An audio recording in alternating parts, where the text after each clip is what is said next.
बिस्मिल्लाहिर्रहमानिर्रहीम। इय्याका नअबुदु व इय्याका नस्तईन। अल्लाहुम्मा आइन्नी अला ज़िक्रिका व शुक्रिका व हुस्नि इबादतिक।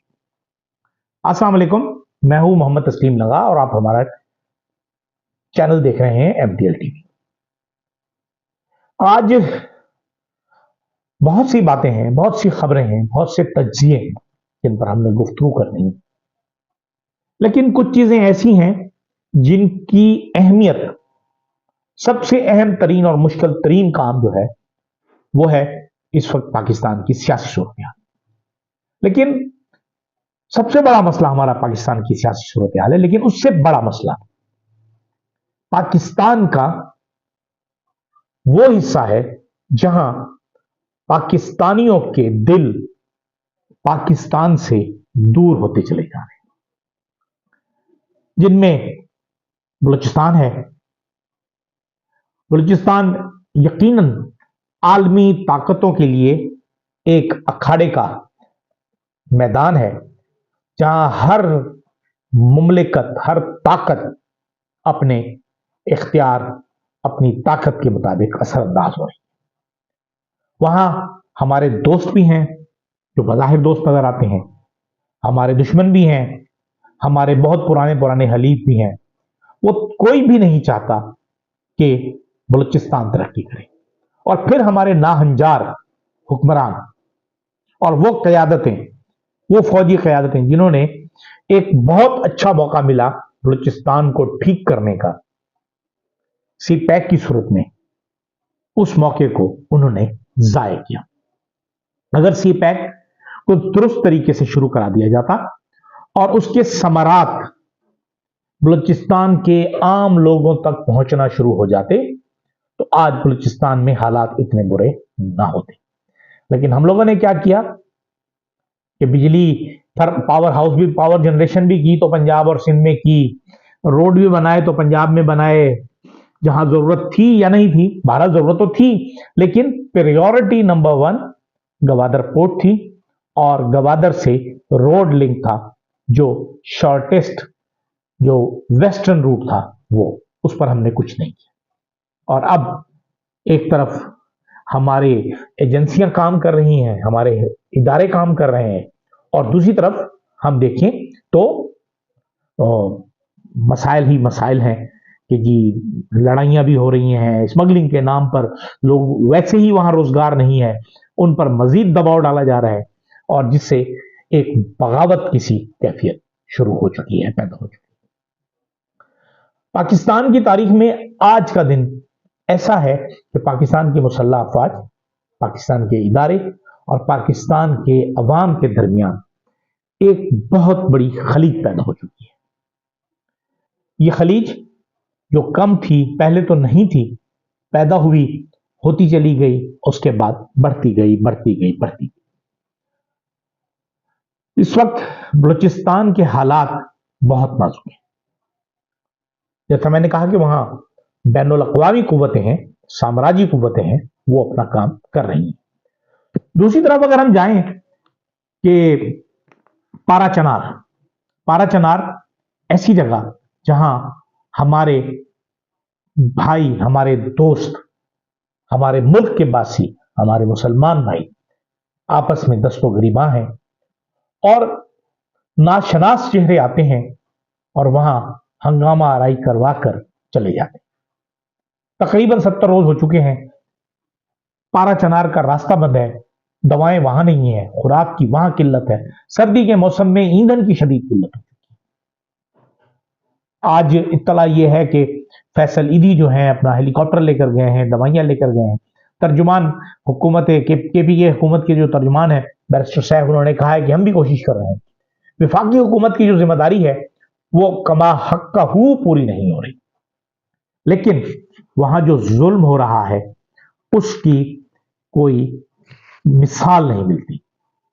लोगों को किस तरह अगवा किया जा रहा है, बच्चों को किस तरह कत्ल किया गया है, ये बात मैं नहीं कह रहा, ये बात असेंबली के फ्लोर पर हमारे मेंबर कौमी असेंबली जनाब जी ने कही। सुने क्या कहते हैं। जो डिबेट चल पड़ी है, जो शेर अफजल मरवत साहब ने इनिशिएट की, उस पर मैं बाद में आऊंगा, पहले मेरी आपसे रिक्वेस्ट है, आप वाहिद चेयर हैं जो पिछले 6 माह में पारा चिनार में जो हो रहा है उसके हवाले से सबसे पहले मैं आपको खिराज तहसीन पेश करता हूं कि आपने ये कहा कि इस पे डिबेट होनी चाहिए। नंबर 1, 8 अगस्त को राजा नासिर अब्बास साहब, MWM, सैयद हामिद रजा साहब सुन्नी इत्तेहाद काउंसिल, मौलाना नसीम शाह साहब बनू, यूसुफ खान हंगू और इसी तरह हम 5 MNAs गए पारा चिनार। सूबाई हुकूमत अली अमीन गंडापुर साहब ने हमें ना सिर्फ अपडेट किया बल्कि कहा कि मुझे आपने दोबारा फीडबैक देना है। जब हम पारा चिनार गए, चेयरमैन साहब, हमें यह कहा गया कि हम नहीं जानते कि कौन है ये। जमीन का तनाजा जरूर था, लेकिन ये ऐसा तनाजा नहीं था, ये काफी अरसे से चला रहा है कि जिससे मासूम निहत्ते लोगों को मारा जाए और बच्चों, 6 माह की बच्चियों के मुंह में गोलियां मारी जाएं, क्रश मशीनों में बच्चियों को डाला जाए,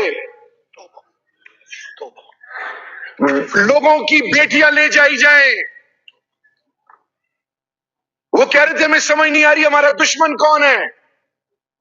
हां, टिकटॉक पे एक दूसरे फिरके को ताना दे के वो खुलेआम फिर रहे हैं और वो तमाम मोर्चे जो बनाए गए थे 17 के करीब, उनमें कोई लोग आ जाते हैं, दोनों तरफ फैन बता रहे हैं हम जानते नहीं है, फायरिंग शुरू होती है और कुछ ऐसी फायरिंग होती है कि वो असला कभी हमने जिंदगी में ना देखा ना सुना। वहां पे फरीकैन से मिलने के बाद, उससे पहले GOC मेजर जनरल भट्टी साहब जो हैं कोहाट, उनसे भी टेलीफोन पे बात हुई। चीफ मिनिस्टर ने कोर कमांडर पेशावर को भी बात की, मैंने भी रीच आउट करने की कोशिश की। हमें यह कहा गया कि आप मेहरबानी करें इस पे ग्रैंड जरगा बनाएं। CM साहब ने उनको पेशावर बुलाया, चीफ सेक्रेटरी और कोर कमांडर साहब उसमें मौजूद थे। हालात नॉर्मल हुए और एक दफा फिर चेयरमैन साहब कुछ ही हफ्तों बाद दोबारा, और वो जुल्म और बर्बरियत, वो इंसानियत सोज बजालिम, वो जबर और जुल्म जिसको कहते हुए शर्म आती है, वो आज पारा चिनार का मुकद्दर बना हुआ है। ये बात थी हमारे शहरियार आफरीदी की जो कोहाट से हमारे मेंबर कौमी असम्बली। ये बात यहां खत्म नहीं होती, हमारे पास वक्त नहीं है कि हम तमाम गुफ्तगू आपको सुना सकें, लेकिन जो कुछ हो रहा है उसे दुरुस्त तरीके पर किसने ठीक करना है? क्या हमारी हुकूमत की तरजीहात सिर्फ और सिर्फ एक पार्टी और एक लीडर के खिलाफ है कि पाकिस्तान तहरीक इंसाफ और इमरान खान को फिक्स करना है? और दूसरी बात कि अगर इमरान खान और पाकिस्तान तहरीक इंसाफ को जो कुछ 2-2.5 साल में उनके साथ हुआ पार्टी के साथ, उसने वो तमाम अंदाजे, वो जो तारीख थी, तारीख गलत साबित कर दी, जिसमें सिर्फ एक सबक था। अगर मैं मुझे आप इजाजत दें तो वो ये कि अगर ईमानदार लीडर हो, दयानतदार लीडर हो, तो वो किसी खौफ का शिकार नहीं होता। आज जो कुछ मर्जी आप कह लें, जो मुकदमात आपने बनाए वो तमाम के तमाम झूठे साबित हुए।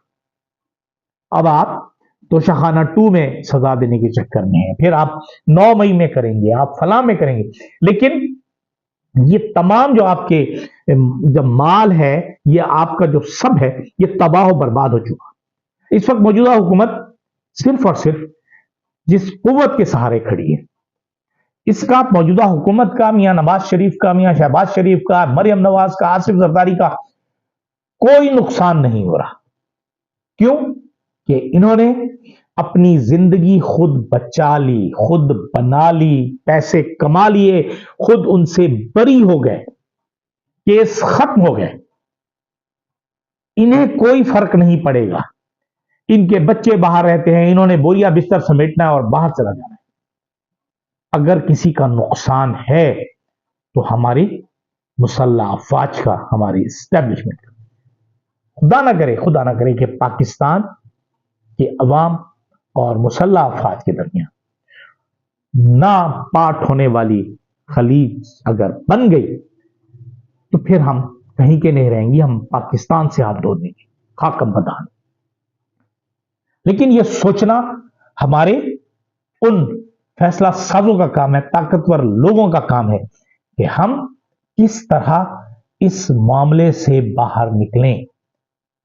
हम झूठे वादे करके, लोगों को धोखा दे के, दगा करके हम आज तक ये काम करते रहे हैं। लेकिन 22 अगस्त के बाद जो हालात तब्दील हुए, उसका किसी का वहमो गुमान में भी ख्याल नहीं था कि ये सब कुछ भी हो सकता है। डी चौक में जो कुछ हुआ, गोली क्यों चलाई, कहते थे हमने नहीं चलाई। अब जो खबरें आ रही हैं वो तो इंतहाई खतरनाक हैं। पाकिस्तान तहरीक इंसाफ के पास लिस्टें हैं, जाहिर है वो लोग अगर किसी एक गांव से, शहर से, अकेला तो कोई नहीं गया होगा ना मोटरसाइकिलों पर, वो तो काफिले की सूरत में गए थे, 4-4, 6-6, 8-8, 10-10 की टोलियों में गए थे। अगर उनमें से 1, 2, 3 लोग मिसिंग हैं तो वो मिसिंग हैं। और अभी तक जो ये 12 लाशें जिनका अनाउंस किया गया है वो तमाम की तमाम मगरिब से पहले जां बहक होने वाले अफराद हैं। टी चौक पर जिन लोगों का इंतकाल हुआ, जो लोग शहीद हुए, जो काम आए, जो मारे गए, उनका अभी तक किसी को नहीं पता। और जो इत्तलात आ रही हैं कि पुलिस पर दबाव है कि आप उनकी जिम्मेदारी कबूल करें, और पुलिस इनकारी है क्योंकि 128 लोगों के खिलाफ तो आपने चार्जशीट कर लिया, शो कॉज नोटिस इशू कर दिए, वो कार्रवाई चल रही है। अब कितने लोग और आते हैं उसमें। लेकिन मैं जैसे वो बात कर रहा था कि जी इनका कुछ नहीं, इनका स्टे खत्म हो गया, इनकी प्रॉपर्टीज यहां है, कोई उन पर कब्जा नहीं कर सकता। जो बाहर प्रॉपर्टीज हैं वो पाकिस्तान वापस नहीं आ सकती। अगर इस सारे मसले का कोई मलबा गिरेगा तो हमारी इस्टेब्लिशमेंट पर गिरेगा, हमारे उन फौजी लीडरान पर गिरेगा जो इस वक्त ताकत में है। अगर उन्होंने आज समझदारी से काम ना लिया तो यकीनन पाकिस्तान में वो हालात होंगे जिसका कोई तसव्वुर नहीं कर सकता। क्योंकि पाकिस्तान की अवाम और फौज के दरमियान जो नफरत की दीवार खड़ी हो गई है, जो करने की कोशिश की गई, जो अमेरिका भी करता रहा, जो इंडिया भी करता रहा, जो हमारे हर दुश्मन मुल्क करता रहा, लेकिन हम यकजान दो कालिब रहे। अब दो जान यक कालिब ना हो जाएं, इससे बचें ताकि हम अपने मुल्क को तरक्की की तरफ ले जाएं। अक्ल के साथ, होशमंदी के साथ फैसले करें। और सबसे अहम बात कि इस वक्त जो महाज आराई ट्रंप इंतजामिया, आने वाली ट्रंप इंतजामिया के साथ शुरू कर दी गई है या करवा दी गई है, इससे हमारी इस्टेब्लिशमेंट को बचना चाहिए। और अगर कोई कुछ कर रहा है तो उसे उसका जिम्मेदार ठहराना चाहिए। क्योंकि अब तो अमेरिकी हुकूमत के तर्जुमान डेविड मिलर ने भी कह दिया है कि जी ये जो इंतखाबी बेज़ाब्तियां हैं इनकी तहकीकात होनी चाहिए, क्योंकि अगर ये नहीं होगी तो जो जमहूरियत है उसको नुकसान पहुंचेगा। अब जमहूरियत को बचाइए, पाकिस्तान को बचाइए, पाकिस्तानी अवाम को बचाइए और पाकिस्तान की मुसल्लह अफवाज को बचाइए। इजाजत दीजिए, अल्लाह हाफिज।